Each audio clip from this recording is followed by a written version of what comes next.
Salam cerdas.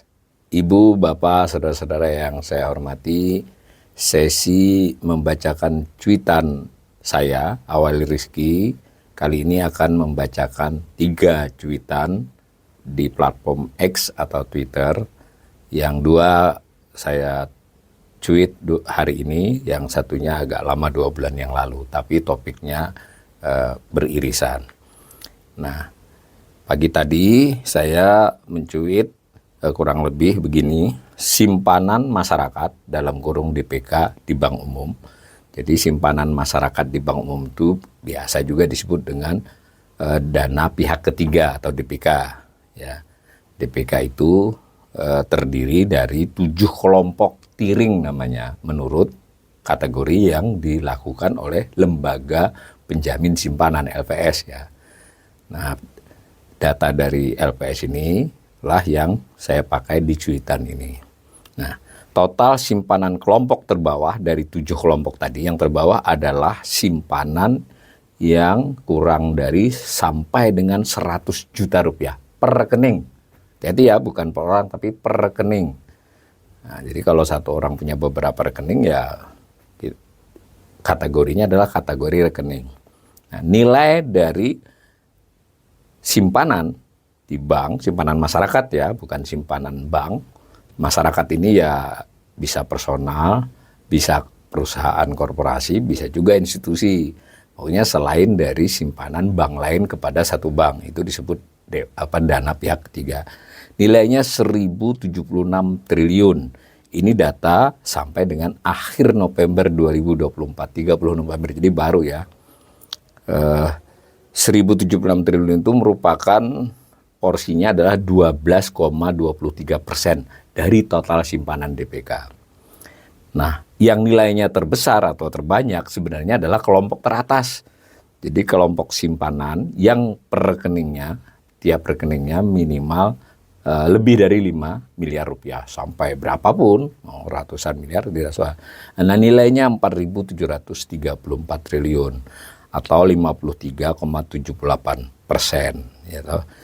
Nah, berarti dari 7 kelompok ini, umpama kita menjumlahkan 3 kelompok teratas, yaitu berarti nilainya lebih dari 1 miliar, itu sebesar 67,66% total simpanan. Jadi bagaimanapun dengan informasi ini, simpanan di bank umum itu, simpanan masyarakat, itu yang nilainya besar-besar itu adalah memang simpanan kelompok penyimpan besar, ya kurang lebih begitu. Nah, itu ada gambar, biasanya saya setiap cuitan ada menyertakan grafik yang saya olah dari dana LPS itu. Nah, batang-batang itu menunjukkan kelas 100 juta ke bawah sampai dengan 100 juta, kelas 100 sampai dengan 200 dan seterusnya. Yang paling tinggi adalah kelas di atas 5 miliar.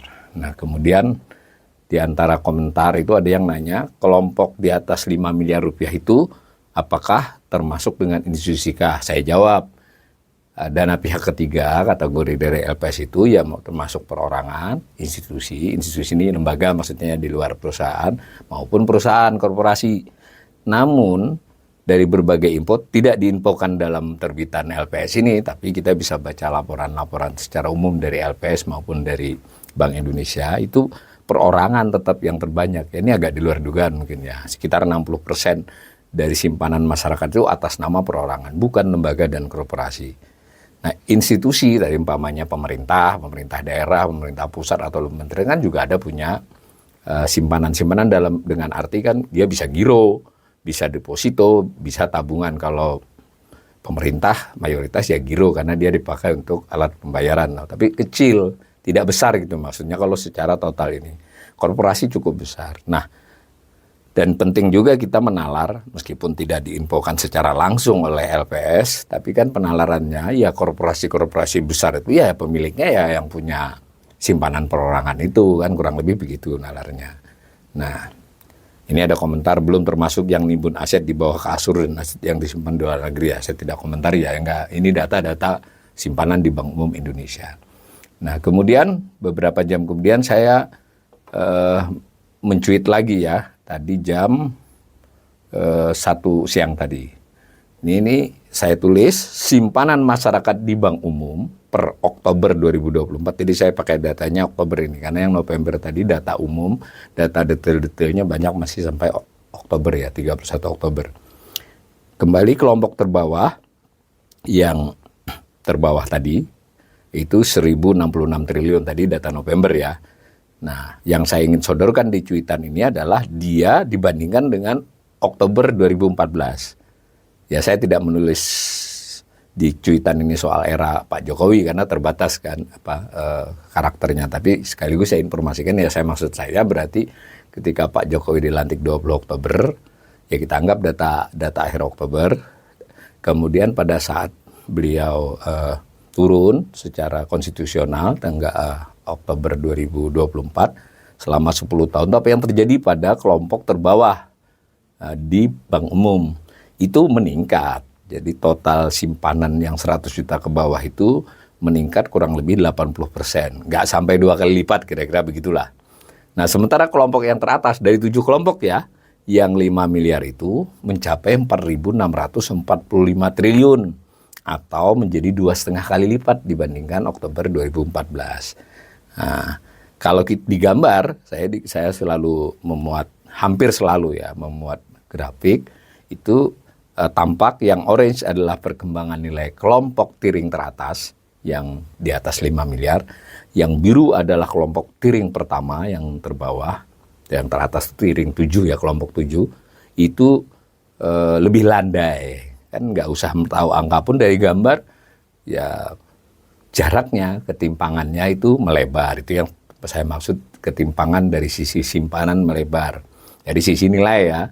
Lalu saya tambahkan kalimat di situ ketimpangan melebar sejak COVID. Nah, itu saya tunjukkan dengan data, itu data Oktober 2019. Anggap COVID mulainya dari 2020 ya. Jadi kan pada waktu Oktober 2014 sampai Oktober 2019 yang tiring 5 miliar itu tetap lajunya lebih cepat dibandingkan yang tiring terbawah, tapi ketika COVID lajunya makin melebar, yang bawah tetap maju sedikit. Jadi COVID nampaknya memperlebar jarak nilai simpanan antar kelompok rekening, gitu ya.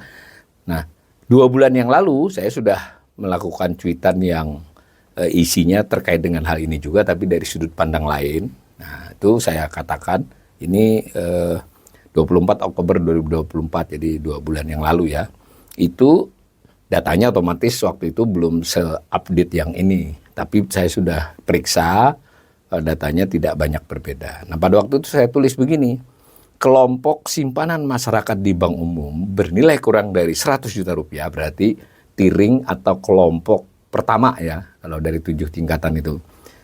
Jumlah rekeningnya itu 586,30 juta rekening. Nah, kalau sekarang udah tambah lagi hampir 600 kurang sedikit juta rekening. Maka nilai tadi yang di cuitan tadi, tapi tentu yang dipakai ini adalah data sampai dengan September untuk cuitan kali ini. Tadi kan ada yang sampai Oktober, ada yang sampai November. Itu rata-rata per rekening. Jadi kelompoknya kelompok 100 juta ke bawah. Berarti ada yang 99,9 juta ya masuk situ. Tapi yang 0 tapi belum mati rekeningnya ya masuk kelompok ini juga. Jadi banyak kan orang yang punya rekening ya masih aktif tapi nggak ada isinya. Biasanya kan ada waktu untuk dimatikan. Atau cuma 100.000 atau 200.000. Ya dijumlahkan dibagi gitu. Nilainya adalah 1,8 juta. Jadi kelompok tiring terbawah ini rekeningnya banyak tapi nilainya kecil. Nah, di luar yang saya cuit, mungkin pemirsa perlu paham ya bahwa itu antara lain, nah makanya nanti pada saat setelah COVID ini jumlah rekeningnya tambah banyak banget ya. Itu karena ada kecenderungan setiap pola-pola bantuan, baik itu dari pemerintah, bahkan juga dari beberapa program lain, bansos pemerintah ya maksudnya, program-program filantropis itu kadang-kadang mensyaratkan si penerima memiliki rekening baru ya. Nah, itu masalahnya. Atau misalnya orang mengambil kredit usaha rakyat di satu bank, sebutlah BRI, itu biarpun dia sudah punya rekening BRI, tapi ketika dia mengambil KUR untuk pertama kali, biasanya disuruh buat lagi. Sehingga itu rekeningnya jumlahnya banyak, tapi isinya kecil-kecil. Nah, rata-ratanya 1,8 juta. Nah, secara ekstrim saya ambil perbandingan dengan yang paling atas, yang kelompok ketujuh ya, yang rekeningnya kelompok itu, masuk kelompok itu jika di atas 5 miliar. Kalau yang masuk kelompok tadi asal di bawah sampai dengan 100 juta. Nah, ternyata rekening yang 5 miliar ke atas, lebih dari 5 ini sebanyak 141.619 rekening ya. Kita bulatkan saja deh, 142.000. Bandingkan ya, tadi 586 juta rekening, yang ini cuma 142.000. Jauh banget ya. Nah, kalau misalnya satu orang itu punya lebih dari satu rekening, dalam artian mungkin juga rekening pribadi dia berapa, dia juga merupakan pemilik perusahaan apa gitu, perusahaannya kan, korporasinya juga punya rekening yang di atas 5 miliar, kira-kira begitu. Betulnya itu mungkin hanya kisaran 10.000 pihak aja ya. Nah, rata-rata per rekeningnya itu fantastis ya, 32,78 miliar. Ya. Nah, jadi bisa dibayangkan ya, kelompok itu, untuk masuk kelompok itu batasnya di atas 5 miliar, tapi rata-ratanya 32,78. Berarti kan mungkin ada yang 5,1 miliar, tapi ada yang sebutlah 200 miliar atau lebih, kan begitu di rata-rata. Dan jumlah rekeningnya sedikit, hanya 142.000. Bandingkan yang tadi kategorinya 100 juta, tapi rata-rata isinya 1,8, jumlah rekeningnya 586 juta. Nah, saya bandingkan dengan pada waktu Oktober 2014. Jadi saya bermaksud untuk memberi gambaran bukan soal kinerja Presiden Jokowi, tapi untuk menggambarkan kondisi perekonomian dalam konteks simpanan di bank selama era beliau. Itu tampak yang orange itu rata-rata ya, meningkat. Jadi pada tahun 2014 Oktober itu rata-rata yang teratas tadi hanya 25,10 miliar. Sekarang jadi 32,78. Gambarnya tampak naik yang orange. Sebaliknya dengan yang rekening di bawah 100 juta, itu justru menurun rata-ratanya. Dulu masih 3,83 juta, sekarang tadi hanya 1,8 juta. Nah, mungkin ini kalau secara analisis termasuk kaitannya dengan tadi orang untuk menerima bantuan atau apapun harus punya rekening banyak, isinya sedikit-sedikit. Jadi kan ya jumlah rekeningnya bertambah tapi rata-rata isinya menurun. Kurang lebih begitu. Nah, ini ada komentar ketimpangan simpanan, ya benar. Nah, ada juga yang komentar jomplang banget ya Hari Sofyan ini, jumlah rekeningnya dan tentu manusianya. Ya, bisa dikatakan begitu ya. Tentu tidak ada jatah nih. Ini ada pertanyaan, berapa jumlah rekening berada antara lebih dari 100 juta sampai 5 miliar. Terima kasih, belum saya jawab ini, tapi tadi dari cuitan saya yang terkini saya sudah sampaikan untuk nilainya masing-masing 7 kelompok itu. Nanti di cuitan berikut nanti saya akan coba 7 jumlah rekening dikaitkan dengan nilainya semacam itu. Nah, begitu 3 cuitan terkait dengan simpanan masyarakat di bank umum atau dana pihak ketiga. Jangan lupa pengertian dana pihak ketiga itu yang penting bukan simpanan dari bank lain. Bisa perorangan, bisa institusi, bisa korporasi, tapi yang terbesar adalah perorangan. Nah, kita tentu tidak bisa menilai begitu saja bahwa ini berarti terjadi ketimpangan yang makin melebar. Tapi bisa dipakai sebagai bagian dari penjelasan tentang salah satu indikasi kemungkinan besar terjadi peningkatan ketimpangan. Nah, minimal ketimpangan aset kalau dalam hal ini. Kalau Gini rasio itu ketimpangan pengeluaran. Nah, informasi tentang ketimpangan pendapatan agak sulit dicari karena data pendapatan susah. Nah, sebetulnya ketimpangan aset salah satunya adalah aset keuangan simpanan.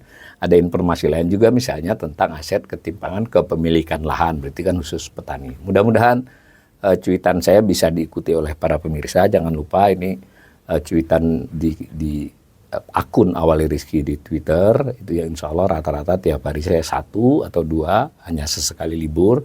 Dan umumnya cuitan saya menampilkan grafik dan data yang berdasarkan dari sumber resmi. Terima kasih.